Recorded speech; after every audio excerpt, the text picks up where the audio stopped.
ക്രിസ്തുവിരുദ്ധമാണ്, പട്ടസ്വീകരണമേളയിൽ സ്വീകരിച്ച സത്യപ്രതിജ്ഞാലംഘനമാണ്. ഇത് വലിയ അരാജകത്വം സഭയിലും കുടുംബങ്ങളിലും ഉണ്ടാക്കും. ലിബറേഷൻ തിയോളജിക്കാർ എന്ന് പറഞ്ഞാൽ ഭാരത കുർബാനയ്ക്ക് വേണ്ടി വാദിക്കുന്ന, LGBT നക്ഷത്രം പള്ളിമുറ്റത്ത് കയറ്റി വെക്കുന്ന, നല്ലതാണ് എന്ന് തോന്നിയാൽ വികാരിയച്ഛനത് അനുസരിക്കേണ്ടി വരികയില്ലേ? അതുമല്ല, ഇത് വരും ഓർമ്മപ്പെടുത്തലാണ് എങ്കിൽ അൽമായർക്ക് അവരുടെ ജീവിത പങ്കാളിയും കുഞ്ഞുങ്ങളെയും കൂട്ടി നിർത്തി ഓർമ്മിപ്പിക്കാവുന്നതല്ലേ ഉള്ളൂ. അപ്പോസ്തലന്മാരുടെ കൈവെപ്പ് വഴി ക്രിസ്തുവിൻ്റെ ബലിജീവിതത്തിൻ്റെ തുടർച്ചയാകുവാൻ ആമേൻ പറഞ്ഞ നിങ്ങൾ പീഡനങ്ങളും ഞെരുക്കങ്ങളും ക്രൈസ്തവരെ തകർക്കുമെന്നുള്ളത് വെറുതെയാണ്. തകർക്കില്ല. ക്രൈസ്തവ വിശ്വാസികളെ തകർക്കുന്നത് നമ്മുടെ കുഞ്ഞുങ്ങൾ കൂടി താമസിക്കുന്നത്, സഭ വിട്ടുപോകുന്നത്, അന്യമതസ്ഥരുടെ പുറകെ പോകുന്ന പെൺകുഞ്ഞുങ്ങളെക്കുറിച്ച് നമ്മൾ വിലപിക്കുന്നുണ്ട്.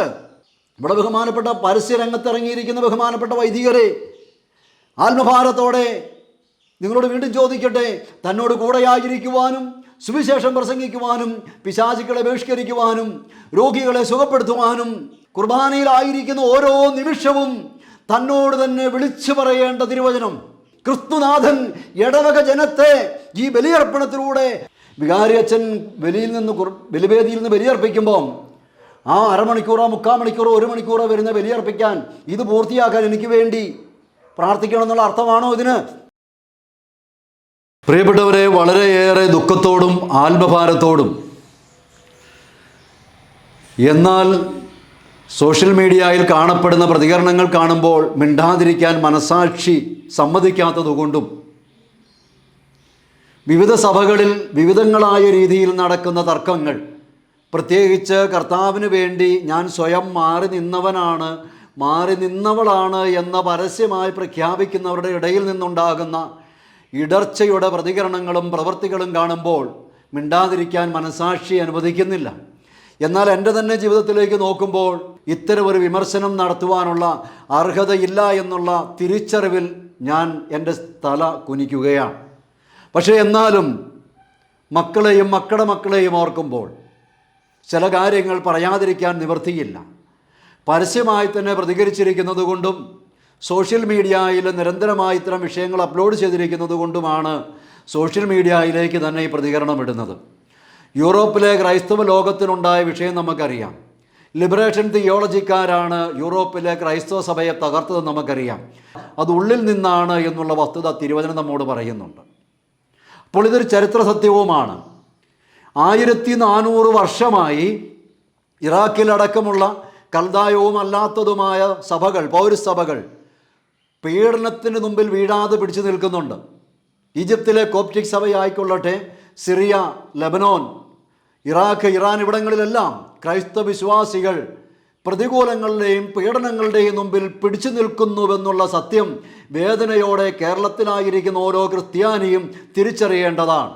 എന്നാൽ അപമാനഭാരത്തോടെ നമ്മൾ തിരിച്ചറിയേണ്ട, തലകുനിക്കേണ്ട മറ്റൊരു വസ്തുതയുണ്ട് പ്രിയപ്പെട്ടവരെ. പ്രലോഭനങ്ങളുടെ മുൻപിൽ ലിബറേഷൻ തിയോളജിക്കാരുടെ കെണിയിൽ യൂറോപ്പ്, ഇംഗ്ലണ്ട് വീഴുന്നത് നമ്മൾ കാണുന്നുണ്ട്. അതുകൊണ്ട് ചില ആചാരങ്ങളും ചില അനുഷ്ഠാനങ്ങളും ചില പാരമ്പര്യങ്ങളും വിശ്വാസം നിലനിൽക്കാൻ അത്യന്താപേക്ഷിതമാണ്, ഒഴിച്ചുകൂടാനാവാത്തതാണ് എന്ന് ക്രൈസ്തവ ചരിത്രം നമ്മെ ഓർമ്മിപ്പിക്കുമ്പോൾ ചില വസ്തുതകൾ പറയാതിരിക്കാൻ നിവൃത്തിയില്ല. മാത്രവുമല്ല, അപ്പസ്തോലന്മാരുടെ പ്രബോധനം, കൂട്ടായ്മ, അപ്പമുറിക്കൽ, പ്രാർത്ഥന, ഇവയിൽ നിന്നാണ് സഭ പടർന്ന് പന്തലിച്ചത് എന്നുള്ളതാണ്. അപ്പം ആ കൂട്ടായ്മയോട് വിധേയപ്പെടുക എന്നുള്ളതും ഒഴിച്ചുകൂടാനാവാത്ത വസ്തുതയാണ്. അതുകൊണ്ടാണല്ലോ 14 വർഷങ്ങൾക്ക് ശേഷം ഞാൻ ജെറുസലേം വരെ പോവുകയും അപ്പസ്തോലന്മാരെ കാണുകയും നേതൃസ്തംഭങ്ങളായി പരിഗണിക്കപ്പെട്ടിരുന്ന കേപ്പായും യാക്കോബും അവരുടെ ശുശ്രൂഷയുടെ വലതുകരം എനിക്ക് നീട്ടിത്തന്നുവെന്ന് പറയുകയാണ്. പ്രേക്ഷിത വേലയുടെ ഒരു മറുലോകത്ത് മറുപുറത്തായിരുന്ന പൗലോസ് അപ്പസ്തോലൻ്റെ മനസ്സിൽ അപ്പസ്തോലന്മാരുടെ കൂട്ടായ്മ ഉണ്ടായിരുന്നുവെന്നുള്ള വസ്തുത ഈ കാലഘട്ടത്തിൽ സമരരംഗത്ത്, പ്രതിഷേധ രംഗത്തായിരിക്കുന്ന ഓരോ ക്രൈസ്തവനും ഓർത്തിരിക്കേണ്ടതല്ലേ? പൗലോസ് അപ്പസ്തോലൻ ശുശ്രൂഷയിലൂടെ ഓടിക്കൊണ്ടിരുന്ന അവസരത്തിലും അപ്പസ്തോലന്മാരുടെ കൂട്ടായ്മയുടെ വലതുകരത്തിൻ്റെ ആവശ്യത്തെക്കുറിച്ചുള്ള ശക്തമായ ബോധ്യമുണ്ടായിരുന്നു. നട്ടതും നനച്ചതും ഞാനും അവനുമൊക്കെയാണെങ്കിലും വളർത്തുന്നത് കർത്താവാണ് എന്നുള്ള ഉറച്ച ബോധ്യം ഇത് നമുക്കെവിടെയോ നഷ്ടപ്പെട്ടു പോവുകയാണ്. നമുക്ക് ഭയം നഷ്ടപ്പെട്ടു പോകുന്നു, ദൈവപേടിയില്ലാതാകുന്നു. ഈ അവസരത്തിൽ പ്രിയപ്പെട്ടവരെ രണ്ട് വാർത്തകളിലേക്ക്, സോഷ്യൽ മീഡിയയിൽ പ്രചരിച്ചുകൊണ്ടിരിക്കുന്ന രണ്ട് വാർത്തകളിലേക്ക് നിങ്ങളുടെ ശ്രദ്ധയൊന്ന് കൊണ്ടുവരികയാണ്. എറണാകുളം അങ്കമാലി അതിരൂപതയിൽ സിനഡ് കുർബാന ചൊല്ലിത്തുടങ്ങിയത് വൈദികരും അൽമായരും സിനഡ് മെത്രാന്മാരും ചർച്ച ചെയ്ത് തീരുമാനിച്ച സമവായ ചർച്ചയുടെ അടിസ്ഥാനത്തിലാണ്. എന്നാൽ സിനഡ് മെത്രാന്മാർ സമവായ തീരുമാനപ്രകാരം ഡീക്കന്മാർക്ക് തിരുപ്പട്ടം കൊടുക്കാതെയും അതിരൂപതയിലെ കാനോനിക സമിതികൾ വിളിച്ചുകൂട്ടാതെയും നീട്ടിക്കൊണ്ടുപോയ സാഹചര്യത്തിലാണ് അതിരൂപതയിലെ ഇടവകകളിൽ നിന്നും വൈദികർ സിനഡ് കുർബാന ബഹിഷ്കരിക്കാൻ തീരുമാനിച്ചത്. ഈ വിവരം മറ്റൂർ ഇടവക വികാരി ബഹുമാനപ്പെട്ട ഫാദർ ജേക്കബ് മഞ്ഞളി തന്റെ ഇടവകാംഗങ്ങളെ വാട്സാപ്പ് വഴി അറിയിക്കുകയും സിനഡ് കുർബാന ഇനിയൊരു അറിയിപ്പുണ്ടാകുന്നത് വരെ ഇടവകയിൽ ഉണ്ടായിരിക്കുകയില്ല എന്ന് അറിയിച്ചതിന് പിന്നാലെയാണ് എനിക്ക് പറയാനുള്ളതായ ബഹുമാനപ്പെട്ട മഞ്ഞളി അച്ഛനോട്, ഇതേപോലെ തന്നെ സമരരംഗത്തും പ്രതിഷേധ രംഗത്തുമുള്ള ബഹുമാനപ്പെട്ട വൈദികരോടാണ്. ഈ പ്രതികരണം വളരെ കൃത്യവും വ്യക്തവുമാണ്. സമരരംഗത്തും പ്രതിഷേധ രംഗത്തുമുള്ള വൈദികരെ മാത്രം ഉദ്ദേശിച്ചുകൊണ്ടുള്ളതാണ്. അതുകൊണ്ട് തെറ്റിദ്ധരിക്കരുത്. വ്യക്തിപരമായി അവർക്കെതിരായിട്ടല്ല, മറിച്ച് അവർ തങ്ങളെ തന്നെ കർത്താവിന് വേണ്ടി നിലകൊള്ളുന്നുവെന്ന് പറഞ്ഞുകൊണ്ട് വിശുദ്ധ വസ്ത്രമിട്ട് തിരുവസ്ത്രം ധരിച്ച് നിൽക്കുകയും അവരൊരു പ്രത്യേകമായ ശുശ്രൂഷാ പൗരോഹിത്യത്തിൻ്റെ ഗണത്തിൽ പെടുകയും ചെയ്യുന്നത് കൊണ്ട് എനിക്ക് ഈ കാര്യത്തിൽ ചില സംശയങ്ങളുണ്ട്, ചില വേദനകളുണ്ട്. അതാണ് നമുക്കറിയാവുന്ന വികാരിയച്ഛൻ മെത്രാനെ അനുസരിക്കാതെ വന്നാൽ നാളെ വിശ്വാസികൾ വികാരിയച്ഛനെ അനുസരിക്കാതെ വരും. വികാരിയച്ഛനോടും സഭാ സംവിധാനങ്ങളോടും അനുസരണമില്ലാത്ത മാതാപിതാക്കളുടെ മക്കൾ നാളെ മാതാപിതാക്കളെ അനുസരിക്കാതെ വരികയും അങ്ങനെ അപ്പസ്തോലൻ സൂചിപ്പിച്ചിരിക്കുന്ന അരാജകത്വത്തിൻ്റെ അജ്ഞാത ശക്തി അവൻ കുടുംബങ്ങളെയും സഭയെയും തകർക്കുകയും ചെയ്യും. അതുകൊണ്ട് തന്നെ ഇവിടെ ബഹുമാനപ്പെട്ട മഞ്ഞളി അച്ഛൻ വിശ്വാസികളോട് ഈ ഒരു അറിയിപ്പ് നടത്തിയതിൻ്റെ അർത്ഥമാണ് എനിക്ക് മനസ്സിലാകാത്തത്. അതിൻ്റെ മര്യാദയാണ് എനിക്ക് മനസ്സിലാകാത്തത്. അതിൻ്റെ ന്യായമാണ് എനിക്ക് മനസ്സിലാകാത്തത്. കാരണം ഒരു പോലീസ് ഓഫീസർക്ക് പ്രതിഷേധിക്കാൻ അർഹതയുണ്ട്. അതെങ്ങനെയാണ്? അത് ഭരണഘടനാ സംവിധാനങ്ങൾ അനുശാസിക്കുന്ന രീതിയിലാണ്. ഒരു പോലീസുകാരൻ്റെ പ്രതിഷേധവും ഒരു പട്ടാളക്കാരൻ്റെ പ്രതിഷേധവും ഒരു സാധാരണ വ്യക്തിയുടെ പ്രതിഷേധവും ഒന്നായിരിക്കാൻ പാടില്ല. അല്ലായെങ്കിൽ എന്തു ചെയ്യണം? പോലീസ് സേനയിൽ നിന്നോ പട്ടാള സേനയിൽ നിന്നോ മാറി നിൽക്കണമെന്നുള്ളതാണ്. ഇത് സാമാന്യ മര്യാദയുടെ ഭാഗമാണ്. പരിശുദ്ധാത്മാവ് ക്രമത്തിൻ്റെ ആത്മാവാണ്, നമുക്കെല്ലാം അറിയാം. വിശുദ്ധിയുടെ ആത്മാവാണ് വിശുദ്ധി നൽകുന്നവനാണ് പരിശുദ്ധാത്മാവ്, ക്രമം നൽകുന്നവനാണ് പരിശുദ്ധാത്മാവ്. ഒരു വ്യക്തിയിൽ പരിശുദ്ധാത്മാവ് പ്രവർത്തിക്കുന്നതിൻ്റെ അടയാളങ്ങളിൽ ഒന്ന് അനുസരണവും വിധേയത്വവും ക്രമവും ശാന്തതയുമാണല്ലോ. അപ്പം അങ്ങനെ വരുമ്പോൾ ഇവിടെ ശുശ്രൂഷാ പൗരോഹിതരായിരിക്കുന്ന പൗരോഹിത്യം അപ്പസ്തോലന്മാരെന്നുള്ള കൈവപ്പ് വഴി സ്വീകരിച്ചിരിക്കുന്നവർ തങ്ങളുടെ ഇടയിൽ പരിഹരിക്കേണ്ട വിഷയം സോഷ്യൽ മീഡിയയിലേക്കും വിശ്വാസികളിലേക്കും കൊണ്ടുവരുന്നത് ക്രിസ്തുവിരുദ്ധമാണ്, പട്ടസ്വീകരണമേളയിൽ സ്വീകരിച്ച സത്യപ്രതിജ്ഞാലംഘനമാണ്. ഇത് വലിയ അരാജകത്വം സഭയിലും കുടുംബങ്ങളിലും ഉണ്ടാക്കും. അതാണ് എൻ്റെ വേദന, ഇതാണ് എൻ്റെ ആത്മഭാരം. ബഹുമാനപ്പെട്ട വൈദികർക്ക് ഇതിനോട് വിയോജിക്കുവാൻ അവകാശമില്ല എന്നുള്ളതല്ല. അതുകൊണ്ട് കുർബാന വിഷയത്തിൽ വിശ്വാസികളെ ഇടപെടിവിക്കുന്നത് സഭയുടെ ചരിത്രത്തിൽ ഒരു കാലത്തും കണ്ടിട്ടില്ലാത്തൊരു കീഴ്വഴക്കമാണ്. ഇത് ശുശ്രൂഷ പൗരോഹിത്യം സ്വീകരിച്ചവരും മേൽപ്പട്ടക്കാരും മാത്രമായിരുന്ന് പരിഗണിക്കുകയും പരിശോധിക്കുകയും തീരുമാനത്തിലെത്തുകയും ചെയ്യേണ്ട ഒരു വിഷയമാണ് അനുഷ്ഠാന തലവും ആചാരപരമായ തലങ്ങളും. ഈ കാര്യത്തിൽ തിരുവചനവും സഭാപാരമ്പര്യങ്ങളും യാതൊരു അവ്യക്തതയും കാണിക്കുന്നില്ല എന്നുള്ളത് നമുക്കെല്ലാവർക്കും അറിയാവുന്ന കാര്യമാണ്. വിവിധങ്ങളായ റീത്തുകൾ സഭകളുടെ ആരംഭം മുതൽ നോക്കിയാൽ നമുക്കറിയാം. ആചാരപരവും അനുഷ്ഠാനപരവുമായ കാര്യങ്ങൾ തീരുമാനിക്കുന്നത് ശുശ്രൂഷ പൗരോഹിത്യവും മേൽപ്പട്ടക്കാരും ചേർന്നാണ്.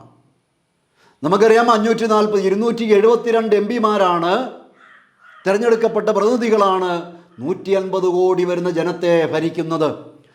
നമുക്കിഷ്ടമില്ലെങ്കിലും ഈ 272, 75 അല്ലെങ്കിൽ അത് 272 മുകളിലേക്ക് വരുന്ന വ്യക്തികൾ മിനിമം 272. അവരാണ് നമ്മുടെ 750 കോടി ജനത്തെ നയിക്കുന്നത്. നമുക്കിഷ്ടമില്ലെങ്കിൽ പോലും നമ്മൾ യോജിക്കുക. എന്തിനാണ്? ക്രമമുണ്ടെങ്കിൽ മാത്രമേ, ചുവരുണ്ടെങ്കിലേ ചിത്രം എഴുതാൻ പറ്റുകയുള്ളൂ. നാളെ സമരം ചെയ്യണമെങ്കിൽ ഭാരതം ഇവിടെ ഉണ്ടാകണം. നാളെ രക്ഷയിലേക്ക് പോകുന്ന കൗദാശിക ജീവിതം നയിക്കണമെങ്കിൽ സഭ ഇവിടെ ഉണ്ടാകണം. അപ്പം സഭയുടെ ക്രമത്തെ തല്ലിക്കെടുത്തുന്നത് ഒരിക്കലും ശരിയല്ല എന്നുള്ളതും, അങ്ങനെ സംഭവിക്കുമ്പോൾ നാളെ എൻ്റെ മക്കൾ എനിക്കെതിരെ പ്രതികരിക്കുമെന്നും അവരും തെരുവിലിറങ്ങുമെന്നുള്ള സത്യം എന്നെ വേദനിപ്പിക്കുന്നത് കൊണ്ടാണ്. മറ്റ് 2 പ്രതികരണങ്ങളിലേക്ക് കൂടി നിങ്ങൾ ശ്രദ്ധ ക്ഷണിക്കുകയാണ്. നമ്മൾ പ്രകാശത്തിന്റെ മക്കളാണ്, പ്രകാശം കൊണ്ടേ അന്ധകാരത്തിൽ ഉന്മൂലനം ചെയ്യണം. അപ്പൊ നമ്മൾ പറഞ്ഞു അതിനേക്കാൾ നമ്മൾ പഠിച്ചിരിക്കുന്ന പാഠം ജനിക്കുമ്പോൾ തന്നെ ജന്മഭാഗത്തോടെ ജനിക്കുക, ഇടതിന്റെ മക്കളായിട്ട് ജനിക്കുക. അതുകൊണ്ട് അത് ഉപേക്ഷിച്ച് ഞങ്ങൾ പ്രകാശത്തിലേക്ക് പോയിക്കോളാം.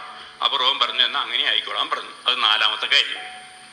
5-ാമത്തെ കാര്യം, അൾത്താരയ്ക്ക് മുമ്പിൽ വിരിയിടണമെന്ന് പറഞ്ഞു. അപ്പൊ നമ്മൾ പറഞ്ഞു വിരിയിടേണ്ട കാര്യമില്ല. കാരണം ഈ ഒരു വിരി പണ്ട് ജെറൂസലം ദേവാലയത്തിൽ ഉണ്ടായിരുന്നതാ. കർത്താവ് കാൽവരിയിൽ മരിച്ചപ്പോൾ 2ആയിട്ട് കീറിപ്പോയ വിരിയ. ഇനി അത് തുന്നി കെട്ടേണ്ട കാര്യമില്ല.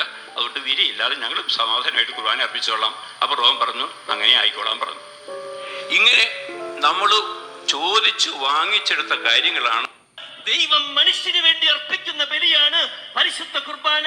ആ കാൽവരി മലയിൽ പുറംതിരിഞ്ഞു നിന്നല്ല, അവൻ മരിച്ചപ്പോൾ ദേവാലയത്തിന്റെ തിരശ്ശീല നെടുകെ കീറി. ഇവിടെ രഹസ്യങ്ങളില്ല, ഇവിടെ പരസ്യമാണ്. ഇവിടെ മനുഷ്യന്റെ മുഖത്താണ് ദൈവം, ഇവിടെ മനുഷ്യനാണ് ദൈവം. ഈ ബഹുമാനപ്പെട്ട വൈദികർ പൊതുസമൂഹത്തിലേക്ക് വന്ന് നടത്തുന്ന തെറ്റിദ്ധരിപ്പിക്കലിനെ കുറിച്ചും ഇത് ബഹുമാനപ്പെട്ട വൈദികരുടെ ഇടയിൽ നടക്കേണ്ടതാണെന്നുള്ള വിഷയവുമാണ് പറയുന്നത്.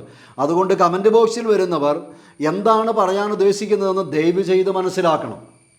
വൈദികർക്ക് കുർബാന വിഷയത്തിൽ പ്രതികരിക്കാൻ അവകാശമില്ലെന്നല്ല പറയുന്നത്, മറിച്ച് ഒരു പട്ടാളക്കാരനും ഒരു പോലീസുകാരനും ഒരു സാധാരണ ജീവിതം തിരഞ്ഞെടുത്ത ഇന്ത്യൻ പൗരനും തമ്മിൽ പ്രതികരണത്തിലുള്ള മാറ്റമുണ്ടാകണം. ആ മാറ്റം കാണപ്പെടുന്നില്ല എന്നുള്ളതാണ്. രണ്ടാമത്, പരിശുദ്ധ കുർബാനയെ സംബന്ധിച്ച് തെറ്റിദ്ധരിപ്പിക്കൽ നടത്തുന്നു. അതുകൊണ്ട് പ്രതിഷേധ രംഗത്തുള്ള വൈദികരുടെ പ്രതികരണ രീതിയെക്കുറിച്ചാണ് പറയുന്നത്. അതിനോട് നിങ്ങൾക്ക് വിയോജിക്കുകയോ യോജിക്കുകയോ വിമർശിക്കുകയോ ആകാം. അതല്ലാതെ ഈ വൈദികർക്കെതിരെ വ്യക്തിപരമായ യാതൊരു ആരോപണങ്ങളും എനിക്കില്ല. കാരണം വ്യക്തിപരമായി ജെറാൾഡ് നല്ലവനല്ല. അതുകൊണ്ട് തന്നെ എൻ്റെ കണ്ണിൽ തടിക്കഷ്ണം ഇരിക്കെ കരടെടുക്കാൻ എനിക്ക് അർഹതയില്ലെന്നറിയാം. ഒന്ന്. രണ്ടാമത്, വ്യക്തിപരമായ വിഷയമല്ല, ഇവർ ഉയർത്തുന്ന വിഷയങ്ങളോടാണ് പ്രതികരിക്കുന്നത്. അതാകട്ടെ കൃത്യമായും വൈദികരുടെ ഇടയിലാണ് ദിവ്യബലിയെ സംബന്ധിച്ച്, പരിശുദ്ധ കുർബാനയെ സംബന്ധിച്ച്, കൗദാശികമായ കാര്യങ്ങളെക്കുറിച്ച് സഭയുടെ ചരിത്രത്തിൽ ഒരു കാലത്തും വിശ്വാസികളെ ഉൾപ്പെടുത്തിയിട്ടില്ല. മനോരമയിലും മാതൃഭൂമിയിലും ഇത്തരം വിഷയങ്ങൾ, കൗദാശിക വിഷയങ്ങൾ ചർച്ച ചെയ്യുന്ന രീതി ഒരു സഭയുടെ ചരിത്രത്തിലുമില്ല. അതാണ് എന്നെ വിഷമിപ്പിക്കുന്നത്. ഇത് കാണുമ്പോൾ കുഞ്ഞുങ്ങൾ എന്ത് ചെയ്യും? നാളെ കുടുംബത്തിൻ്റെ ചിട്ടവട്ടങ്ങളോട് കുഞ്ഞുങ്ങൾ ചേർന്ന് നിൽക്കാതെ വരും. അട്ടർ കെയോസ് ഉണ്ടാകും. അരാജകത്വത്തിൻ്റെ ദേവനെ ആരാധിക്കുകയാണ് എന്നുള്ളതാണ്. അപ്പോൾ ഇന്ന് ക്രൈസ്തവ സമൂഹം അഭിമുഖീകരിക്കുന്ന പ്രശ്നം, ഈ ലോകത്തിൻ്റെ ദേവൻ എന്ന് കരുതി സമൃദ്ധിയുടെ സുവിശേഷക്കാർ ക്രിസ്തുവിനെ കൊടുക്കുന്നുണ്ട്, തെറ്റിദ്ധരിപ്പിക്കുന്നുണ്ട്. മറ്റൊന്ന് ലിബറേഷൻ തിയോളജിക്കാരാണ്. മൂന്നൊന്ന് ഈ അരാജകത്വവാദികളാണ്. ലിബറേഷൻ തിയോളജിക്കാർ എന്ന് പറഞ്ഞാൽ ഭാരത കുർബാനയ്ക്ക് വേണ്ടി വാദിക്കുന്ന, LGBT നക്ഷത്രം പള്ളിമുറ്റത്ത് കയറ്റി വെക്കുന്ന, അങ്ങനെയുമാകാം ഇങ്ങനെയുമാകാം എന്ന് പറയുന്ന, ദൈവത്തിലേക്ക് ഏത് മതവുമാകാമെന്ന് പറയുന്ന, നിത്യസത്യം, എല്ലാ കാലത്തേക്കുമുള്ള ഏകസത്യം, ഏകസത്യത്തിലേക്ക് ഒറ്റ വഴിയേ ഉള്ളൂ, വഴിയും സത്യവും ജീവനുമാകുന്ന ദൈവം സ്നേഹമാണെന്ന് പഠിപ്പിച്ച ക്രിസ്തുമാർഗം സ്നേഹമാർഗമേ ഉള്ളൂ. ദൈവത്തിലേക്ക്, സൃഷ്ടാവായ ദൈവത്തിലേക്ക് പല മാർഗങ്ങളില്ല. പക്ഷേ ലിബറേഷൻ തിയോളജിക്കാർ ഇന്ന് സഭയെ, വിശ്വാസികളെ പ്രതികൂലങ്ങളിലേക്കും പ്രലോഭനങ്ങളിലേക്കും തള്ളിവിട്ടുകൊണ്ടിരിക്കുകയാണ്. അപ്പോൾ ഇവിടെ ബഹുമാനപ്പെട്ട നരികുളം അച്ഛനോട് എനിക്ക് ചോദിക്കുവാൻ, പ്രിയപ്പെട്ട അച്ഛനിപ്പോൾ പറഞ്ഞു ചില ആചാരാനുഷ്ഠാനങ്ങളിൽ മാറ്റം വരുത്തുവാൻ പരിശുദ്ധ സഭ അനുവദിച്ചുവെന്ന്. അങ്ങനെയാണെങ്കിൽ ഒരിടവകയിൽ ഞങ്ങളെല്ലാവരും കൂടി ഒരുമിച്ച് കൂടിയിട്ട് ചില അനുഷ്ഠാനങ്ങൾ മാറ്റുവാൻ വികാരി അച്ഛനോട് ആവശ്യപ്പെട്ടാൽ അച്ഛൻ മാറ്റണ്ടേ?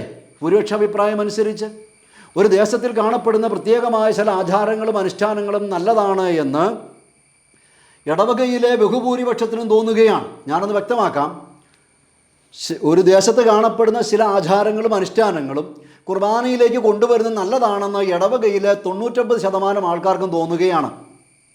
300 വീട്ടുകാരുണ്ടെങ്കിൽ 290 വീട്ടുകാർക്കും തോന്നുകയാണ് ഇങ്ങനെ ഒരു രീതിയും കൂടെ കൊണ്ടുവന്നാൽ നല്ലതാണ് എന്ന് തോന്നിയാൽ വികാരി അച്ഛനത് അനുസരിക്കേണ്ടി വരികയില്ലേ? അതുമല്ല, ഇത് വരും ഓർമ്മപ്പെടുത്തലാണ് എങ്കിൽ അൽമായർക്ക് അവരുടെ ജീവിത പങ്കാളിയും കുഞ്ഞുങ്ങളെ കൂട്ടി നിർത്തി ഓർമ്മിപ്പിക്കാവുന്നതല്ലേ ഉള്ളൂ. അപ്പോൾ ഇത് വരും ഓർമ്മപ്പെടുത്തലല്ല. ആർക്കെങ്കിലും ഇഷ്ടമുള്ളതുപോലെ അടയാളങ്ങളും പ്രതീകങ്ങളിലൂടെയും മഹത്വവൽക്കരിക്കാൻ സാധിക്കുന്നതല്ല. അടയാളങ്ങളും പ്രതീകങ്ങളിലൂടെ ക്രിസ്തുവിൻ്റെ ബലിയുടെ മഹത്വം പ്രഘോഷിക്കുവാൻ സഭ പരിശ്രമിക്കുന്നുണ്ട്, ഓരോ സംസ്കാരത്തിന് ചേർന്ന രീതിയിലും. പക്ഷേ അടയാളങ്ങളിലൂടെയും പ്രതീകങ്ങളിലൂടെയും ഇതിനെ മഹത്വീകരിക്കാൻ സാധിക്കുമെന്ന രീതിയിലാണ് ലിബറേഷൻ തിയോളജിക്കാർ പഠിപ്പിക്കുന്നത്. അപ്പം അതുകൊണ്ട് തന്നെ തിരശീല കീറി എന്നുള്ള പ്രയോഗവുമൊക്കെ വളരെയധികം തെറ്റിദ്ധരിപ്പിക്കുന്നതല്ലേ ബഹുമാനപ്പെട്ട അച്ഛന്മാരെ? ഇത് പറയുമ്പോൾ വീണ്ടും ഒരിക്കൽ കൂടി ഓർമ്മിപ്പിക്കുകയാണ്, വിവാദങ്ങളിലേക്കല്ല. നിങ്ങളിട്ടിരിക്കുന്ന തിരുവസ്ത്രത്തോടും നിങ്ങൾ വഹിക്കുന്ന സ്ഥാനത്തോടും എൻ്റെ ഹൃദയത്തിൽ അല്പം പോലും ബഹുമാനം കുറഞ്ഞിട്ടില്ല എന്ന് നരികുളം അച്ഛനോടും കുര്യാക്കോസ് അച്ഛനോടും അതുപോലെയുള്ള സമരരംഗത്ത് പ്രതിഷേധ രംഗത്തുള്ള എല്ലാ വൈദികരോടും പറയട്ടെ. കാരണം ഒരു ഇന്ത്യൻ പൗരനാണ് എങ്കിൽ അവനൊരു പോലീസുകാരൻ്റെ യൂണിഫോമിനെയും സ്ഥാനത്തെയും മാനിക്കും. It's my duty. അത് കർത്താവ് പറഞ്ഞിട്ടുണ്ട്, അധികാരത്തെ നീ മാനിക്കണം. നിയമജ്ഞരും പരിസേയരും മോശയുടെ സിംഹാസനത്തിലിരിക്കുന്നു, അവർ പറയുന്നവ അനുസരിക്കണം, പക്ഷെ അവരെ നോക്കരുത്, പ്രവൃത്തി നോക്കരുത് എന്ന് വ്യക്തമായ മുന്നറിയിപ്പുണ്ട്. കൽപ്പനയും മുന്നറിയിപ്പും ഒന്നു ചേർത്ത് വെച്ചിട്ടുണ്ട്. അതുകൊണ്ട് നിങ്ങളെ കണ്ടാൽ ഞാൻ നിങ്ങളെ മാനിക്കും, നിങ്ങളെ ബഹുമാനിക്കും, നിങ്ങളുടെ തിരുവസ്ത്രത്തെ ഞാൻ മാനിക്കും, സ്ഥാനത്തെ മാനിക്കും. പക്ഷേ നിങ്ങൾ ഈ പഠിപ്പിക്കുന്ന കാര്യം തെറ്റാണ് എന്നാണ് വചനത്തിൽ നിന്ന് മനസ്സിലാകുന്നത്. കാരണം നിങ്ങൾ ശുശ്രൂഷാ പൗരോഹിത്യം സ്വീകരിച്ചവരാണ്. തിരശീല കീറിപ്പോയി, ഇനി പഴയ ആ ബലികളൊന്നുമില്ല, രഹസ്യങ്ങളില്ല എന്നുള്ള അർത്ഥമല്ലല്ലോ ബഹുമാനപ്പെട്ട അച്ഛന്മാരെ, സമരരംഗത്തുള്ള അച്ഛന്മാരെ അതിൻ്റെ അർത്ഥം. മറിച്ച് പഴയ നിയമപ്രകാരമുള്ള ബലി അവസാനിച്ചുവെന്നും ആടുകൾക്ക് വേണ്ടി സ്വയം ബലിയാകുന്ന ശുശ്രൂഷാ പൗരോഹിത്യം ആരംഭിച്ചുവെന്നുമല്ലേ എൻ്റെ അർത്ഥം. നിങ്ങളുടെ ഗുരുവും കർത്താവുമായി ഞാൻ പാദങ്ങൾ കഴുകിയെങ്കിൽ പാദങ്ങൾ കഴുകുന്ന പുതിയ ഉടമ്പടിയുടെ ശുശ്രൂഷകരായി നിങ്ങളെ തന്നെ സഭയ്ക്ക് സമർപ്പിച്ചുവെന്നല്ലേ എൻ്റെ അർത്ഥം. ഇനി മുതൽ നിങ്ങളല്ല, നിങ്ങളിലൂടെ ക്രിസ്തുവാണ് ജീവിക്കുന്നത്, ഇനി ഞാനല്ല, എന്നിലൂടെ ക്രിസ്തുവാണ് ജീവിക്കുന്നത് എന്ന് പറയുന്ന പുത്തൻ ബലി ജീവിതത്തിൻ്റെ തിരശീല കീറലല്ലേ അവിടെ നടന്നത്. എന്നാൽ അതിൻ്റെ ആചാരപരവും അനുഷ്ഠാനപരവുമായ കാര്യങ്ങൾ തീരുമാനിക്കേണ്ടത് ആരാണ്? തീർച്ചയായും അപ്പസ്തോലന്മാരുടെ സ്ഥാനത്ത് നിൽക്കുന്നവരാണ്. കാരണം അപ്പസ്തോലന്മാരുടെ പ്രബോധനം, കൂട്ടായ്മ, അപ്പം മുറിക്കൽ, പ്രാർത്ഥന, ഇങ്ങനെയാണ് വരുന്നത്. രക്ഷ പ്രാപിക്കുന്നവരെ അങ്ങോട്ട് കൂട്ടിച്ചേർത്തുകൊണ്ടായിരിക്കുന്നു. പരിശുദ്ധ ബലിയിലേക്ക് അതിൻ്റെ പ്രാധാന്യം കൂടുതൽ ഉത്കൃഷ്ടമാക്കിക്കൊണ്ട് ജനങ്ങളെ ബലിയിലേക്ക്, കർത്താവിൻ്റെ സകല മനുഷ്യരുടെയും, ജാതി മതമില്ലാതെ സകല മനുഷ്യരുടെയും രക്ഷയ്ക്ക് വേണ്ടി ക്രിസ്തു അർപ്പിച്ച പാപപരിഹാര ബലിയിലേക്ക് ജനങ്ങളെ കൂട്ടിച്ചേർക്കുവാൻ വേണ്ടി വിളിക്കപ്പെട്ടവരല്ലേ നിങ്ങൾ? ആ ശുശ്രൂഷയല്ലേ നിങ്ങളെ ഫലമേൽപ്പിച്ചിരിക്കുന്നത്? അവകാശമില്ലാത്ത കടമകൾ മാത്രമുള്ള ശുശ്രൂഷാ സ്ഥാനമല്ലേ നിങ്ങൾ ആമേൻ പറഞ്ഞേറ്റെടുത്തത്? അതുകൊണ്ടാണ് ചോദിക്കുന്നത്, കുർബാന സംബന്ധമായ വിഷയങ്ങൾ, കൂദാശ സംബന്ധമായ വിഷയങ്ങൾ ബഹുമാനപ്പെട്ട സമരരംഗത്തുള്ള വൈദികരുടെയും മേൽപ്പട്ടക്കാരുടെയും ഇടയിൽ തീർക്കേണ്ടതല്ലേ? പൊതുസമൂഹത്തിലും മനോരമയിലും മാതൃഭൂമിയിലും ഫേസ്ബുക്കിലും യൂട്യൂബിലും ഇതുകൊണ്ട് ഇടുമ്പോൾ ക്രിസ്തുവിന് വേണ്ടി നിലകൊള്ളുന്നുവെന്ന് അവകാശപ്പെടുന്നത് കൊണ്ടാണ്. നിങ്ങൾ മൂലം എൻ്റെ നാമം അക്രൈസ്തവരുടെ ഇടയിൽ അപമാനിതമാകുന്നുവെന്ന തിരുവചനം എന്നെയും നമ്മളെയും നോക്കി വിലപിക്കുന്നില്ലേ എന്നുള്ളതാണ്. നമ്മൾ പ്രസംഗിക്കാത്തത് നമ്മൾ ജീവിക്കാത്തത് നമ്മുടെ കുഞ്ഞുങ്ങൾ ജീവിക്കുമോ?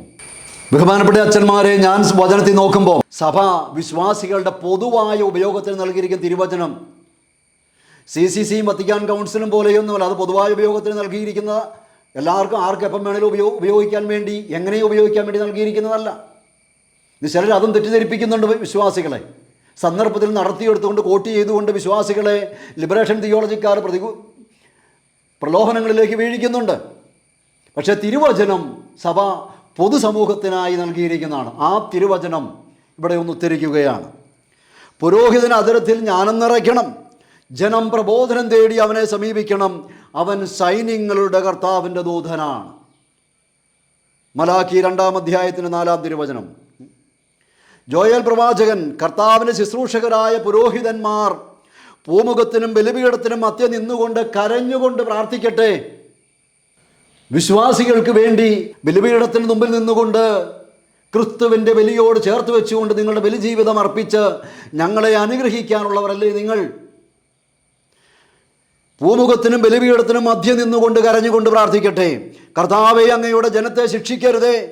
ജനതകളുടെ ഇടയിൽ പഴമൊഴിയും പരിഹാസപാത്രവുമാകാതെ അങ്ങയുടെ അവകാശത്തെ സംരക്ഷിക്കണമേ, രാജകീയ പുരോഹിത ഗണത്തെ സംരക്ഷിക്കണമേ എന്ന് പ്രാർത്ഥിക്കാൻ വിളിക്കപ്പെട്ടവരല്ലേ? ആമേൻ പറഞ്ഞവരല്ലേ നിങ്ങൾ?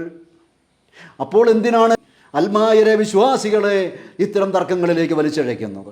വീണ്ടും മർക്കോസ് ശ്ലീഹായുടെ സുവിശേഷം 10-ാം അധ്യായം യേശു പ്രതിവചിച്ചു, നിങ്ങൾ ആവശ്യപ്പെടുന്ന എന്താണ് നിങ്ങൾ അറിയുന്നില്ല. സെബദീയ പുത്രന്മാർ ഇടത്തും വലത്തും ഇരിക്കാനുള്ള അവകാശം ചോദിക്കുന്ന രംഗമാണ്. നിങ്ങൾ ആവശ്യപ്പെടുന്ന നിങ്ങൾ എന്താണെന്ന് അറിയുന്നില്ല.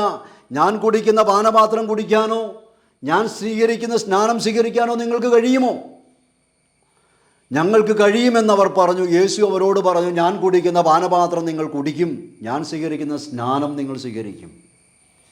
അപ്പസ്തോലന്മാരുടെ കൈവെപ്പ് വഴി ക്രിസ്തുവിൻ്റെ ബലിജീവിതത്തിൻ്റെ തുടർച്ചയാകുവാൻ ആമേൻ പറഞ്ഞ നിങ്ങൾ മനോരമയിലും മാതൃഭൂമിയിലും ഏഷ്യാനെറ്റിലും ഫേസ്ബുക്കിലും യൂട്യൂബിലും സാധാരണ വിശ്വാസികളിലേക്കുമൊക്കെ ഈ തർക്കങ്ങൾ കൊണ്ടെത്തിക്കുമ്പോൾ അല്പമല്ലാത്ത വേദനയുണ്ട് എന്നുള്ളതാണ്. അവൻ 12 പേരെ വിളിച്ച് സകല പിശാചുക്കളുടെ മേൽ അവർക്ക് അധികാരവും ശക്തിയും കൊടുത്തു. അതോടൊപ്പം രോഗങ്ങൾ സുഖപ്പെടുത്താനും ദൈവരാജ്യം പ്രസംഗിക്കാനും രോഗികളെ സുഖപ്പെടുത്തുവാനുമായി അവൻ അവരെ നിയോഗിച്ചു.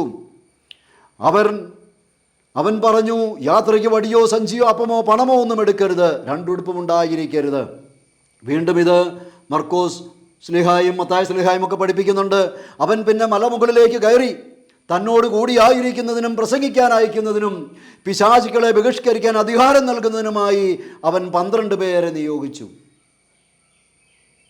വീണ്ടും നല്ലിടയൻ, വിശുദ്ധ യോഹന്നാൻ 10. അതുകൊണ്ട് യേശു പറഞ്ഞു, സത്യസത്യമായി ഞാൻ നിങ്ങളോട് പറയുന്നു, ഞാനാണ് ആടുകളുടെ വാതിൽ. ഞാൻ നല്ലിടയനാണ്. നല്ലിടയൻ ആടുകൾക്ക് വേണ്ടി ജീവൻ സമർപ്പിക്കുന്നു. രാജകീയ പുരോഹിത ഗണത്തിന് വേണ്ടി ക്രിസ്തുവിൻ്റെ ബലിജീവിതത്തോട് ചേർത്ത് വെച്ചുകൊണ്ട് ബലിജീവിതം നയിക്കുവാൻ മേൽപ്പട്ടക്കാരൻ്റെ മുമ്പിൽ, സഭയുടെ മുമ്പിൽ, മാതാപിതാക്കളുടെ മുമ്പിൽ ആമേൻ പറഞ്ഞവരല്ലേ നിങ്ങൾ? എന്നാൽ നിങ്ങളുടെ ഇടയിൽ അങ്ങനെയാകരുത്. നിങ്ങളിൽ വലിയവനാകാൻ ആഗ്രഹിക്കുന്നവൻ നിങ്ങളുടെ ശുശ്രൂഷകനും നിങ്ങളിൽ ഒന്നാമനാകാൻ ആഗ്രഹിക്കുന്നവൻ നിങ്ങളുടെ ദാസനുമായിരിക്കണം. ശുശ്രൂഷിക്കപ്പെടാനല്ല, ശുശ്രൂഷിക്കാനും അനേകരുടെ മോചനദ്രവ്യമായി സ്വജീവൻ കൊടുക്കുവാനും മനുഷ്യപുത്രൻ വന്നിരിക്കുന്നത് പോലെ ക്രിസ്തു എല്ലാവർക്കും വേണ്ടി മറുവിലയായി മോചനദ്രവ്യമായി തന്നെ അർപ്പിച്ചു. ആ ക്രിസ്തുവിൻ്റെ ശുശ്രൂഷയോട് തിരശീല കീറി പഴയ നിയമപ്രകാരമുള്ള ലേവ്യ പൗരോഹിത്യം അവസാനിച്ച് പുതിയ ഉടമ്പടിയുടെ പൗരോഹിത്യം, ആടുകളെ മേയ്ക്കുന്ന, ആടുകൾക്ക് വേണ്ടി ജീവൻ ബലി കഴിക്കുന്ന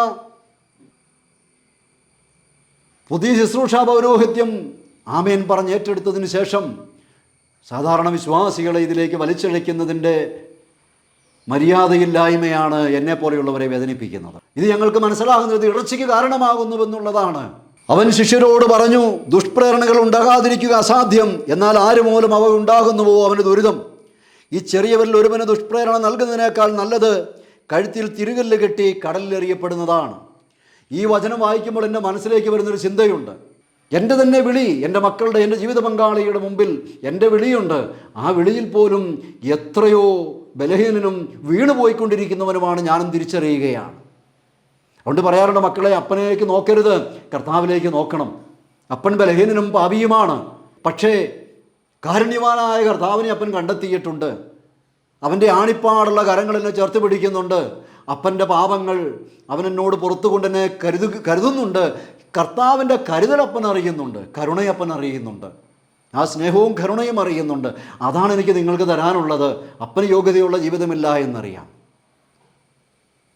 അതുകൊണ്ട് തന്നെ എത്ര വലിയ വിളിയാണ് ഓരോ ക്രിസ്ത്യാനിയും ഏറ്റെടുത്തിരിക്കുന്നതെന്ന് മറന്നുപോയിക്കൊണ്ട് ഭൂമിയുടെ ഉപ്പും ലോകത്തിൻ്റെ പ്രകാശമാകാൻ വിളിക്കപ്പെട്ടവർ, ലോകത്തെ വിധിക്കുന്ന നമ്മൾ തന്നെ പരസ്പരം വിധിക്കാൻ സാധിക്കുന്നില്ല എങ്കിൽ, തിരിച്ചറിയുവാനും തിരുത്തുവാനും സാധിക്കുന്നില്ല എങ്കിൽ, നമ്മൾ മൂലം കർത്താവിൻ്റെ നാമം എത്രയോ അപമാനിതമായിക്കൊണ്ടിരിക്കുകയാണ് എന്നുള്ളതാണ്.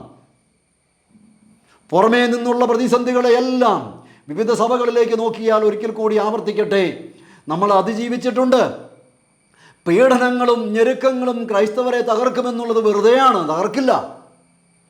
ക്രൈസ്തവ വിശ്വാസികളെ തകർക്കുന്നത് പ്രലോഭനങ്ങളാണ്, ലിബറേഷൻ തിയോളജിക്കാരാണ്. അവിടെയും ശരിയുണ്ട് ഇവിടെയും ശരിയുണ്ട് എന്ന് പറയുന്നത്. മതേതരത്വം ക്രിസ്തുവിൻ്റെ സംഭാവനയാണെന്ന് മനസ്സിലാക്കാതെ മതേതരനായിരിക്കുന്നവനാണ് ക്രിസ്ത്യാനി എന്ന് പഠിപ്പിക്കുന്ന ലിബറേഷൻ തിയോളജിക്കാർ. യഥാർത്ഥമായ മതേതരത്വം മതത്തിനും ജാതിക്കും അപ്പുറത്ത് കടന്ന് മനുഷ്യനെ മനുഷ്യനായി കാണുവാൻ പഠിപ്പിച്ച ഏക വ്യക്തി ക്രിസ്തുവാണ്. ആ ക്രിസ്തുവിൽ മാത്രമേ മതേതരത്വം അതിൻ്റെ പൂർണ്ണതയിലുള്ളൂ. ഇതുറക്കെ പറയാൻ വിളിക്കപ്പെട്ട നമ്മൾ അവിടെയും ശരിയുണ്ട് ഇവിടെയും ശരിയുണ്ട്. എങ്ങനെയാണ് നിത്യസത്യത്തിലേക്ക് വിവിധ വഴികളുണ്ടാവുക? സ്നേഹം, ദൈവം സൃഷ്ടാവായ ദൈവം സ്നേഹമാണ്. ആ സ്നേഹത്തിലേക്ക് ഒറ്റ വഴിയേ ഉള്ളൂ, സ്നേഹത്തിൻ്റെ വഴി, ബലിയുടെ വഴി. അതാണ് ക്രിസ്തു പഠിപ്പിച്ചത്. ഞാൻ നിങ്ങളെ സ്നേഹിച്ചതുപോലെ നിങ്ങൾ പരസ്പരം സ്നേഹിക്കണം. നിങ്ങൾ പരസ്പരം സ്നേഹിക്കുമ്പോൾ ലോകം നിങ്ങൾ എൻ്റെ ശിഷ്യന്മാരാണെന്നറിയും. അതുകൊണ്ട് തന്നെ എൻ്റെ കുടുംബത്തെ വിശദീകരിക്കാൻ വിളിക്കപ്പെട്ടിരിക്കുന്ന എൻ്റെ പണി, ജെറാൾഡിൻ്റെ അധ്വാനം ദൈവത്തിൻ്റെ മുമ്പിലേക്ക് വരും. കഴിഞ്ഞ കാലം പ്രശ്നമല്ല. പക്ഷേ കർത്താവിനെ അറിഞ്ഞതിന് ശേഷം ജെറാൾഡിൻ്റെ ജീവിതം എങ്ങനെയുണ്ടെന്ന് കൃത്യമായും കർത്താവിന് തമ്മിൽ കണക്ക് കൊടുക്കേണ്ടി വരുമെന്നല്ലേ തിരുവചനം പറയുന്നത്. യേശു ക്രിസ്തു എന്ന അടിസ്ഥാനം സ്ഥാപിക്കപ്പെട്ട് കഴിഞ്ഞു. അതിനു പുറമെ മറ്റൊന്ന് സ്ഥാപിക്കാൻ ആർക്കും സാധ്യമല്ല. ഈ അടിസ്ഥാനത്തിന്മേൽ ആരെങ്കിലും സ്വർണമോ വെള്ളിയോ രക്തമോ തടിയോ പുല്ലോ വൈക്കോലോ ഉപയോഗിച്ച് പണിതാലും ഓരോരുത്തരുടെയും പണി കുടുംബത്തെ വിശദീകരിക്കുവാനും നവീകരിക്കുവാനും സഭയുടെ കൂട്ടായ്മയിലേക്ക് കുടുംബത്തെ ചേർത്ത് നിർത്താനും അങ്ങനെ ക്രിസ്തു വാഗ്ദാനം ചെയ്ത സ്വർഗരാജ്യത്തിലേക്ക് എൻ്റെ കുടുംബത്തെ കൊണ്ടുപോകാനും ജെറാൾഡിന് വിളിയുണ്ട്. ആ വിളിയിൽ ജെറാൾഡ് വീഴ്ച വരുത്തിയാൽ ഓരോരുത്തരുടെയും പണി പരസ്യമാകും, ജെറാൾഡിൻ്റെ പണി പരസ്യമാകും. വചനം വായിക്കുമ്പോൾ പലപ്പോഴും നമ്മൾ നമ്മുടെ പേരുകൾ ചേർത്ത് വെക്കാറില്ല. സമൃദ്ധികൾ സുവിശേഷത്തിൻ്റെ ഒരു അപകടമാണ്. കർത്താവിൻ്റെ ദിനത്തിൽ അത് വിളംബരം ചെയ്യും, അഗ്നിയാൽ അത് വെളിപ്പെടും. ജെറാൾഡിൻ്റെ പണി അഗ്നിയിൽ ശോധന ചെയ്യപ്പെടും. അത് ഏതു തരത്തിലുള്ളതാണെന്ന് അഗ്നി തെളിയിക്കുകയും ചെയ്യും. ഈ വചനം വായിക്കുമ്പോൾ ഭയവും വിറയലും ഉണ്ടാകുന്നുണ്ട്. കാരണം എൻ്റെ ജീവിതം എൻ്റെ കൺമുമ്പിലുണ്ട്. എൻ്റെ ഇടവകയിൽ, എൻ്റെ കുടുംബത്തിൻ്റെ കുടുംബാംഗങ്ങളുടെ മുമ്പിൽ, മറ്റു മതസ്ഥരുടെ മുമ്പിൽ എൻ്റെ ജീവിതം എത്രയോ സാക്ഷ്യമല്ല എന്ന് ഞാൻ തിരിച്ചറിയുകയാണ്. പക്ഷേ അവിടുത്തെ കൃപയിൽ അതുകൊണ്ട് നിരാശയുണ്ടെന്നല്ല, ഞാൻ അവിടുത്തെ കരുണയിൽ. അപ്പോൾ ഇത് ആർക്ക് സാധിക്കും? എങ്ങനെ സാധിക്കും? കർത്താവിന് സാധിക്കും. ക്രിസ്ത്യാനി ആരാണെന്ന് മറന്നുപോയത് കൊണ്ടല്ലേ നമുക്ക് പരസ്യമായിട്ട് വെടിപ്പലക്കാനും കുപ്പിയെറിയാനും കോലം കത്തിക്കാനും സാധിക്കുന്നത്. തൻ്റെ ഭവനത്തിലുള്ളവർക്ക് കൃത്യസമയത്ത് ഭക്ഷണം കൊടുക്കുവാൻ യജമാനൻ നിയോഗിച്ച വിശ്വസ്തനും വിവേകിയുമായ ഭൃത്യനാരാണ്. പ്രതീക്ഷിക്കാത്ത ദിവസത്തിലും അറിയാത്ത മണിക്കൂറിലും യജമാനൻ വരും. അവനെ ശിക്ഷിക്കുകയും കപടനാട്ടുകാരുടെ കൂട്ടത്തിൽ തള്ളുകയും ചെയ്യും. അവിടെ വിലാപവും പല്ലുകടിയും ഉണ്ടാകും. ഈ വചനങ്ങളൊക്കെ വായിക്കുമ്പോൾ ഇന്നും ഹൃദയത്തിൽ ഭയവും വിറയലും വരുന്നുണ്ട്. കാരണം എന്താണെന്നറിയാമോ? എത്രത്തോളം കരുണയാണ് എൻ്റെ കർത്താവ് എന്നോട് കാണിച്ചു കൊണ്ടിരിക്കുന്നത്. ഓരോ ദിവസവും ഓരോ നിമിഷവും വ്യക്തവും ശക്തവുമായി പറയട്ടെ, എം ജെറാൾഡ് എന്ന് പറയുന്ന ഈ വ്യക്തി ഓരോ ദിവസവും ഓരോ നിമിഷവും അവിടുത്തെ കരുണ അനുഭവിച്ചു കൊണ്ടിരിക്കുകയാണ്. ആ കരുണ എന്നെ നയിക്കേണ്ടത് സഹോദര സ്നേഹത്തിലേക്കാണെന്ന് ഞാൻ തിരിച്ചറിയുന്നു. ആത്മഭാരത്തിലേക്കാണ് തന്നെ നയിക്കേണ്ടത് തിരുവചനം. കുഞ്ഞുമക്കളെ, ക്രിസ്തു നിങ്ങളിൽ രൂപപ്പെടുന്നത് വരെ ഞാൻ ഈറ്റുനോവ് അനുഭവിക്കുന്നു. ഗലാത്യ ലേഖനത്തിലൂടെ അപ്പസ്തോലൻ വിലപിക്കുകയാണ്. കൊറിന്തോസ് ലേഖനത്തിലൂടെ വീണ്ടും പറയുന്നു, നിങ്ങളിൽ ആര് തെറ്റ് ചെയ്യുമ്പോഴാണ് എൻ്റെ ഹൃദയം കത്തിയെരിയാത്തത്. ഇതിലെല്ലാം പുറമെ സകല സഭകളെയും കുറിച്ചുള്ള ഉത്കണ്ഠ എന്നെ അനുനിമിഷം അലട്ടിക്കൊണ്ടിരിക്കുന്നു. ഇത് നമ്മൾ സുഖമായി കിടന്നുറങ്ങുകയാണ്. നമ്മുടെ കുഞ്ഞുങ്ങളെ കാത്തിരിക്കുന്ന പ്രലോഭനത്തിൻ്റെ കാലം നമ്മൾ തിരിച്ചറിയുന്നില്ല. എതിർ സാക്ഷ്യങ്ങൾ നമ്മളെ ആകുലപ്പെടുത്തുന്നില്ല. കൂട്ടായ്മയില്ലായ്മ, മാസത്തിലൊരിക്കൽ പോലും ശുശ്രൂഷകരായിരിക്കുന്നവർ പോലും എന്തുണ്ട് സഹോദര എന്ന് ഒരു മെസ്സേജ് ഇടാൻ പോലും ആവാത്ത വിധം ശുശ്രൂഷയുടെ തിരക്കിലാണ്. സാഹോദര്യം നഷ്ടപ്പെട്ടു പോകുന്നു, സ്നേഹം നഷ്ടപ്പെട്ടു പോകുന്നു. ഞാൻ മാലാഖമാരുടെ ഭാഷയിൽ സംസാരിച്ചാലും സർവ്വവരങ്ങൾ കൊണ്ട് നിറഞ്ഞാലും സ്നേഹമില്ലെങ്കിൽ ഒന്നുമില്ല എന്ന അപ്പസ്തോലൻ്റെ പ്രബോധനം നമ്മുടെ കാതുകളിൽ മുഴങ്ങേണ്ട കാലമാണ്. സ്നേഹമില്ലാതായിരിക്കുന്നു. കൂട്ടായ്മയില്ലാതായിരിക്കുന്നു. സ്നേഹവും കൂട്ടായ്മയും നഷ്ടപ്പെട്ടത് കൊണ്ടാണ് നമ്മുടെ കുഞ്ഞുങ്ങൾ കൂടി താമസിക്കുന്നത്, സഭ വിട്ടുപോകുന്നത്. അന്യമതസ്ഥരുടെ പുറകെ പോകുന്ന പെൺകുഞ്ഞുങ്ങളെക്കുറിച്ച് നമ്മൾ വിലപിക്കുന്നുണ്ട്. നമുക്കെത്ര കൂട്ടായ്മയുണ്ട്. നമുക്ക് പറ്റിയത് വലിയ തെറ്റുകളൊന്നുമല്ല. അയൽവാസികൾ തമ്മിൽ കയറിയിറക്കമുണ്ടോ? മിണ്ടുന്നുണ്ടോ? കൂട്ടായ്മ നഷ്ടപ്പെട്ടു പോയവരുടെ കൂട്ടായ്മയിൽ നിന്ന് കുഞ്ഞുങ്ങൾ അകന്നു പോകും. സഹോദരിമാർ തമ്മിൽ സ്നേഹമുണ്ടോ? മാസങ്ങളും വർഷങ്ങളും മിണ്ടാതിരുന്നാലും മനസ്സാക്ഷി കുറ്റപ്പെടുത്തുന്നില്ല, സഹോദരങ്ങളെ കുറ്റപ്പെടുത്തുന്നില്ല, ശുശ്രൂഷകരെ കുറ്റപ്പെടുത്തുന്നില്ല. കൂട്ടായ്മ നഷ്ടപ്പെട്ടു പോയ സമൂഹം, സ്നേഹം ഉപ്പുറകിട്ടുപോയി. എന്നിട്ടും നമ്മളിങ്ങനെ വിലപിക്കുകയാണ് നിസാര കാര്യങ്ങളെക്കുറിച്ച്. ഇപ്പോൾ ഈ സഭയിൽ കൊണ്ടുവന്നിരിക്കുന്ന മാറ്റങ്ങൾ സുവിശേഷം പ്രസംഗിക്കാൻ തടസ്സമില്ല. ഇവിടെ ബഹുമാനപ്പെട്ട പരസ്യരംഗത്തിറങ്ങിയിരിക്കുന്ന ബഹുമാനപ്പെട്ട വൈദികരെ, ആത്മഭാരത്തോടെ നിങ്ങളോട് വീണ്ടും ചോദിക്കട്ടെ, തന്നോട് കൂടെയായിരിക്കുവാനും സുവിശേഷം പ്രസംഗിക്കുവാനും പിശാചുക്കളെ ബഹിഷ്കരിക്കുവാനും രോഗികളെ സുഖപ്പെടുത്തുവാനും സഭയിൽ കൊണ്ടുവന്നിരിക്കുന്ന മാറ്റങ്ങൾ നിങ്ങൾക്ക് തടസ്സം വരുത്തുന്നുണ്ടോ? ഉണ്ടെങ്കിൽ നിങ്ങൾ പറ, ഞങ്ങൾ വിശ്വാസികൾ കൂടെ നിൽക്കാം. അതില്ലെങ്കിൽ നിങ്ങൾ ചെയ്യുന്ന പരസ്യമായ പ്രതികരണങ്ങൾക്കും വിശ്വാസികളെ ഇതിലേക്ക് വലിച്ചഴിക്കുന്നതിനും ഒരു ന്യായീകരണവും ഉണ്ടാവുകയില്ല എന്നുള്ളതാണ്.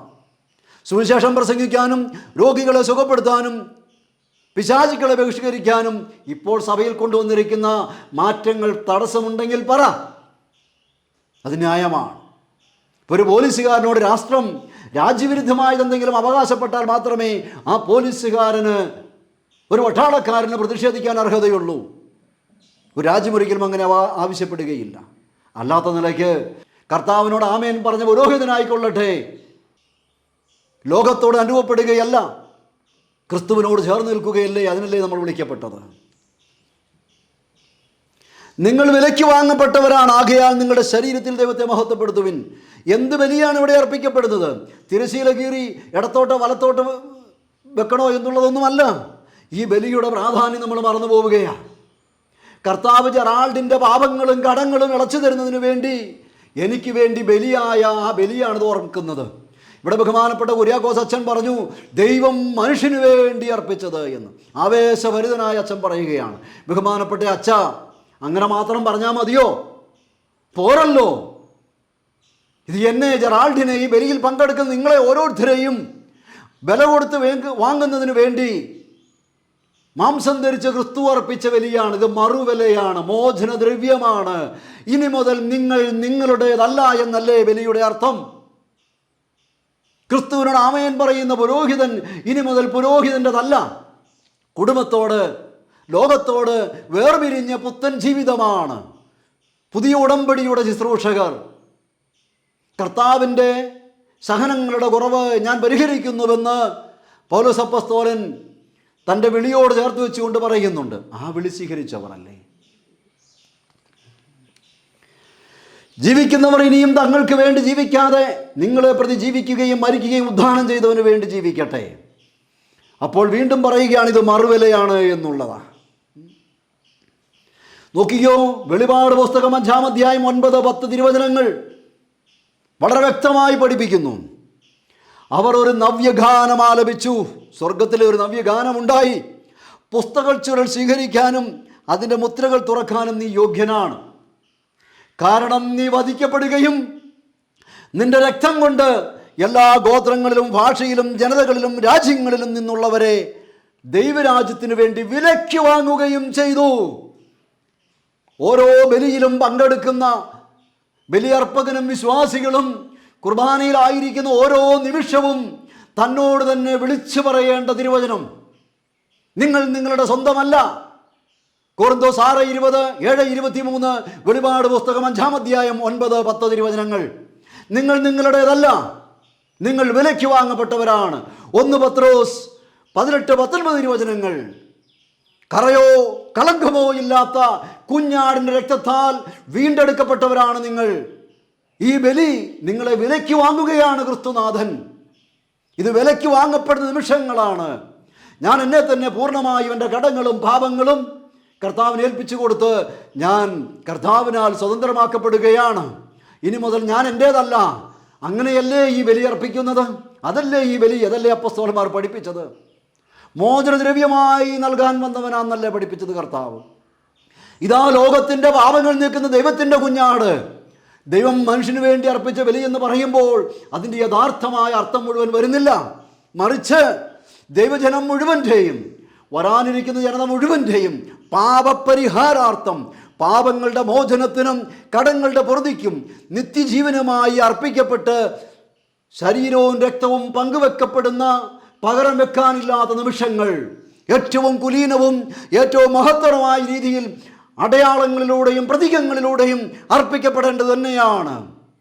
ആഘോഷത്തോടെ, വിശ്വാസത്തോടെ, നന്ദിയോടെ, ഭക്തിയോടെ നടത്തപ്പെടേണ്ടതാണ് പരിശുദ്ധ ബലി എന്നാണ് തിരുവചനത്തിൽ നിന്ന് മനസ്സിലാക്കാൻ സാധിക്കുന്നത്. എന്നേക്ക് പാപപരിഹാരം അർത്ഥം എല്ലാ കാലത്തേക്കുമുള്ള ബലി. എൻ്റെ പാപങ്ങൾക്ക് എനിക്ക് പരിഹാരം ചെയ്യാൻ സാധിക്കുകയില്ല, പകരം എൻ്റെ പാപങ്ങൾ ഞാൻ അവൻ്റെ മേൽ ആരോപിക്കുകയും, യെശയ്യാ 53 ദൈവം ജെറാൾഡിൻ്റെ പാപങ്ങൾ ക്രിസ്തുവിൻ്റെ മേൽ ആരോപിച്ചു.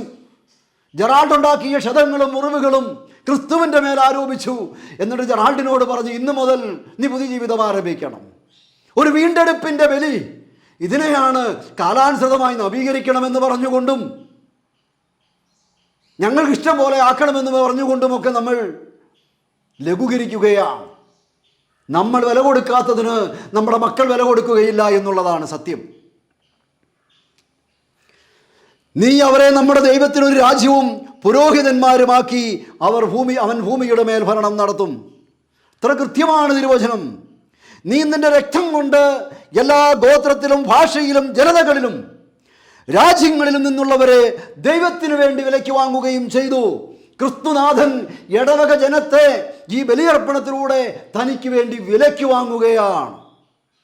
ശുശ്രൂഷ പുരോഹിതനായിരുന്നു കൊണ്ട്, ക്രിസ്തുവിൻ്റെ സ്ഥാനത്ത് നിന്നുകൊണ്ട് ആ ജനത്തെ നയിക്കുകയാണ്. ഇടയനടുത്ത ധർമ്മം, ബലിയുടെ ജീവിതം, ഇതല്ലേ വസ്തുത. ഇതെല്ലാം മറന്നുകൊണ്ട് നമ്മളിത് ഒരു അനുസ്മരിക്കേണ്ട ഒന്നാണെന്ന് കരുതുകയാണ്. വെറുതെ ആഘോഷിക്കുകയും അനുസ്മരിക്കുകയും ചെയ്യേണ്ടതാണ് എങ്കിൽ എന്തുകൊണ്ടാണ് പൗലോസ് അപ്പോസ്തലൻ പറഞ്ഞത്, ആത്മശോധന ചെയ്യാതെ സ്വീകരിക്കരുത്? ദുർബലരാകും, രോഗിയാകും, മരണമുണ്ടാകും. ഇത് വെറും ഒരു ആചാരാനുഷ്ഠാനവും വെറും ഒരു അനുസ്മരണവും മാത്രമാണ് എങ്കിൽ, കുറേ പേർക്ക് ഒരുമിച്ച് കൂടി എപ്പം വേണേലും തീരുമാനമെടുക്കാവുന്ന ഒരു അനുഷ്ഠാനമാണ് എങ്കിൽ, വിശ്വാസികൾക്ക് വീട്ടിലത് ചെയ്തുകൂടെ? വിശ്വാസികൾക്ക് ഇത് വീട്ടിൽ ചെയ്തുകൂടെ? അങ്ങനെയാണെങ്കിൽ പൗലോസ് അപ്പോസ്തലൻ എന്തിനാണ് ഇപ്രകാരം പറഞ്ഞത്? ഈ തിരുശരീരക്തങ്ങൾ സ്വീകരിക്കുന്നവർ ആത്മശോധന ചെയ്തിട്ട് സ്വീകരിക്കണം, അല്ലെങ്കിൽ അത് നിങ്ങളുടെ മരണത്തിനും നിങ്ങൾ ദുർബലരാകാനും രോഗികളാകാനും കാരണമാകും. ചിലർ മരിച്ചു പോവുകയും ചെയ്യുമെന്ന് പറയുകയാണ്. അപ്പോൾ ഇതൊരു ഓർമ്മപ്പെടുത്തലല്ല, അപ്പസ്തോലന്മാരുടെ പ്രബോധനം, അപ്പസ്തോലന്മാരുടെ കൂട്ടായ്മ, അപ്പസ്തോലന്മാരുടെ അപ്പം മുറിക്കൽ, പ്രാർത്ഥന എന്നിവയിൽ അവർ സദാ താല്പര്യപൂർവ്വം പങ്കുചേർന്നു. വീണ്ടും തുടർന്ന് വചനം പറയുകയാണ്, രക്ഷ പ്രാപിക്കുന്നവരെ അങ്ങോട്ട് കൂട്ടിച്ചേർത്ത് കൊണ്ടിരുന്നു. ലോകത്തിൽ അനുഭവപ്പെടാൻ വേണ്ടിയല്ല, ലോകത്തെ വിശദീകരിക്കാൻ വേണ്ടി, എന്നെ വിശദീകരിക്കാൻ വേണ്ടി അർപ്പിക്കപ്പെട്ട ബലി. അതുകൊണ്ട് സമരരംഗത്തുള്ള, പ്രതിഷേധ രംഗത്തുള്ള പ്രിയപ്പെട്ട അച്ഛന്മാരെ, ഇവിടെ ഒറ്റ കാര്യം കൂടി ഓർമ്മിപ്പിച്ച് നിർത്തുകയാണ്. എൻ്റെ സഹോദരരെ, കുർബാന എൻ്റെ കരങ്ങൾ വഴി പൂർത്തിയാകാൻ നിങ്ങൾ എനിക്ക് വേണ്ടി പ്രാർത്ഥിക്കുവിൻ. ഇവിടെ ബഹുമാനപ്പെട്ട അച്ഛന്മാർ പഠിപ്പിക്കുന്ന അനുസരിച്ചാണെങ്കിൽ 3/4 മണിക്കൂറോ 1 മണിക്കൂറോ 1.5 മണിക്കൂറോ ഉള്ള ആ കുർബാനയുടെ അനുഷ്ഠാനം പൂർത്തിയാക്കാൻ വേണ്ടി നിങ്ങൾക്ക് വേണ്ടി പ്രാർത്ഥിക്കണം എന്നല്ല എൻ്റെ അർത്ഥം. അങ്ങനെയാണോ ഇത്? അല്ലല്ലോ. നിങ്ങളങ്ങനെയാണ് പറയുന്നത്, പക്ഷെ സഭ പഠിപ്പിക്കുന്നത് അങ്ങനെയല്ല. വികാരി അച്ഛൻ ബലിവേദിയിൽ നിന്ന് ബലിയർപ്പിക്കുമ്പം ആ 1/2 മണിക്കൂറോ 3/4 മണിക്കൂറോ 1 മണിക്കൂറോ വരുന്ന ബലിയർപ്പിക്കാൻ, ഇത് പൂർത്തിയാക്കാൻ എനിക്ക് വേണ്ടി പ്രാർത്ഥിക്കണം എന്നുള്ള അർത്ഥമാണോ ഇതിന്? നിങ്ങൾ കൊടുക്കുന്ന അർത്ഥം അതാണ്. പക്ഷേ പരിശുദ്ധ സഭയും അപ്പോസ്തലന്മാരും കൊടുത്ത അർത്ഥം ഇതല്ല എന്നാണ് വചനത്തിൽ നിന്ന് മനസ്സിലാകുന്നത്. മറിച്ച് ക്രിസ്തുവിനോട് ആമേൻ പറഞ്ഞു, അവൻ്റെ ജീവിതത്തോട് നിങ്ങളുടെ ജീവിതത്തെ ചേർത്ത് വെച്ചു. ക്രിസ്തുവിൻ്റെ ബലി ജീവിതം എവിടെ ആരംഭിച്ചതാ? ക്രിസ്തുവിൻ്റെ ബലി ജീവിതം ഗബ്രിയേൽ ദൂതൻ പരിശുദ്ധ അമ്മയ്ക്ക് അറിയിപ്പ് കൊടുക്കുമ്പോൾ ആരംഭിക്കുകയാണ്. അത് പൂർത്തിയാകുന്ന ഉത്ഥാനത്തിലാണ്. ക്രിസ്തുവിനോട് ആമേൻ പറയുന്ന ഓരോ പുരോഹിതനും തൻ്റെ ബലി ജീവിതം എവിടെ ആരംഭിക്കുന്നു? ആമേൻ പറയുന്ന നിമിഷം ആരംഭിക്കുകയാണ്. അതെന്നാ അവസാനിക്കുന്നത്? അത് ക്രിസ്തു നിങ്ങളെ മഹത്വപ്പെടുന്ന നിമിഷം വരെ അവസാനിക്കുക. അതിനുവേണ്ടി നിങ്ങളുടെ ബലിജീവിതം ക്രിസ്തുവിന് വേണ്ടി ശുശ്രൂഷാ പൗരോഹിത്യം തിരഞ്ഞെടുത്ത് നിങ്ങളുടെ ശുശ്രൂഷാ പൗരോഹിത്യം പൂർത്തിയാക്കാൻ ആവശ്യമായ കൃപ കൊടുക്കണമേ എന്നാണ് വിശ്വാസ സമൂഹം പ്രാർത്ഥിക്കുന്നത്. അതിനുവേണ്ടിയല്ലേ ഈ പ്രാർത്ഥനാ സഹായം നിങ്ങൾ അഭ്യർത്ഥിക്കുന്നത്? എൻ്റെ സഹോദരരെ, ഈ കുർബാന എൻ്റെ കരങ്ങൾ വഴി പൂർത്തിയാക്കുവാൻ നിങ്ങൾ എനിക്ക് വേണ്ടി പ്രാർത്ഥിക്കുവിൻ. മിശിഹായുടെ പ്രാർത്ഥന കേൾക്കുകയും കുർബാന സ്വീകരിക്കുകയും അങ്ങയുടെ പൗരോഹിത്യത്തെ സ്വർഗരാജ്യത്തിൽ മഹത്വപ്പെടുത്തുകയും ചെയ്യട്ടെ. ഭൂമിയിലെ ശുശ്രൂഷാ ജീവിതത്തിൻ്റെ ബലിജീവിതത്തിൻ്റെ തുടർച്ച സ്വർഗരാജ്യത്തിൽ മഹത്വമായി ഭവിക്കട്ടെ എന്ന് വിശ്വാസികൾ പറയുകയാണ്. അതുകൊണ്ട് തോന്നുമ്പോൾ ഇടത്തോട്ടും വലത്തോട്ടും മറയ്ക്കുന്നതിൻ്റെയോ തിരശ്ശീല കീറുന്നതിൻ്റെയോ കീറാത്തതിൻ്റെയോ ഒന്നുമല്ല. ദൈവം മനുഷ്യന് വേണ്ടി അർപ്പിച്ച ബലി എന്ന പ്രയോഗം മാത്രം പോരാ. ശുശ്രൂഷ പൗരോഹിത്യത്തോട് ചേർത്ത് വെച്ചുകൊണ്ടും ക്രിസ്തുവിൻ്റെ ബലിജീവിതത്തോട് നിങ്ങളുടെ ജീവിതത്തെ ചേർത്ത് വെച്ചുകൊണ്ടും കൂട്ടി വായിക്കുകയും എല്ലാ കാലത്തേക്കുമുള്ള സകല ജനത്തിനെയും വില കൊടുത്ത് വാങ്ങുന്നതിന് വേണ്ടി പെസഹ കുഞ്ഞാടായ ക്രിസ്തു പാപങ്ങളുടെ മോചനവും കടങ്ങളുടെ പൊറുതിയും എൻ്റെ ശരീരം സ്വീകരിക്കുകയും രക്തം പാനം ചെയ്യുകയും ചെയ്യുന്നവൻ മരിക്കുകയില്ല എന്നുള്ള നിത്യജീവൻ നൽകുന്ന, പാപങ്ങളുടെ മോചനവും കടങ്ങളുടെ പൊറുതിയും നൽകുന്ന ഈ മഹനീയമായ ശുശ്രൂഷ വാക്കുകൾ കൊണ്ടോ അടയാളങ്ങൾ കൊണ്ടോ പ്രതീകങ്ങൾ കൊണ്ടോ മതിയായ രീതിയിൽ വ്യാഖ്യാനിക്കുവാനോ മഹത്വപ്പെടുത്തുവാനോ ആകാത്ത വിധം പകരം വെക്കാനുള്ള ഈ ശുശ്രൂഷയെ പൊതുജന മധ്യത്തിലേക്ക്, ഫേസ്ബുക്കിലേക്ക്, യൂട്യൂബിലേക്ക് വലിച്ചിഴക്കരുതേ എന്ന്